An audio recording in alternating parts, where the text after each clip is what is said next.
Les nouveaux records du monde se font depuis quelques années de plus en plus rares. Dépasser ces limites paraît de plus en plus difficile. Mais pourquoi avons-nous ces limites? Une place sur le podium, c'est 70% de talent, 20% d'entraînement régulier et 10% de force mentale.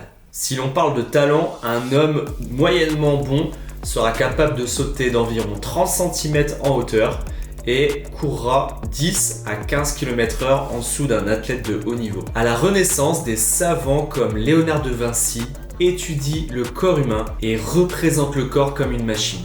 Mais pourquoi on ne pourrait pas booster cette machine? Le premier composant, c'est le moteur, composé de tendons et de muscles qui produisent la force nécessaire pour avancer. Le deuxième composant sera le squelette, avec sa géométrie qui diffère d'être humain en être humain, la longueur de ses jambes, la longueur de ses bras. Le troisième composant, c'est le carburant qui permet aux muscles de se contracter. Et enfin, le quatrième composant, ce sera le mouvement. Comment je me positionne dans l'espace pour produire un mouvement? Mais dans quel domaine excellons-nous? Dans le domaine de l'endurance, l'être humain est le numéro 1 des mammifères. Au cours de notre évolution, l'être humain a développé une préférence pour la marche. Il se déplace sur deux jambes, ce qui lui fournit un excellent rapport de levier. Il possède un système de refroidissement sophistiqué. Il évacue la chaleur par la peau, contrairement par exemple à un chien qui va haleter. En termes de performance, aucun être humain n'a couru plus vite que Kelvin Kiptoon, qui a parcouru 42 km en 2h00 et 35 secondes au marathon de Chicago.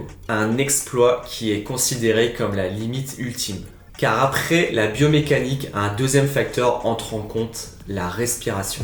La consommation d'oxygène limite la performance. Une partie de l'oxygène est acheminée par les globules rouges dans le corps, puis absorbée par les muscles. Mais utiliser trop d'oxygène entraînerait une fatigue excessive et serait contre-productif. Les performances sont aussi une affaire de mental. Se repasser en boucle une séquence favorise la connexion des schémas neuronaux dans le cerveau et parachève l'exécution d'un mouvement dans les moindres détails. Certains sportifs ont décidé d'emprunter une nouvelle voie, le dopage. Selon l'Agence mondiale antidopage, seulement 1% des échantillons prélevés est positif. Mais qu'en est-il vraiment? Vous aurez la réponse dans le prochain réel.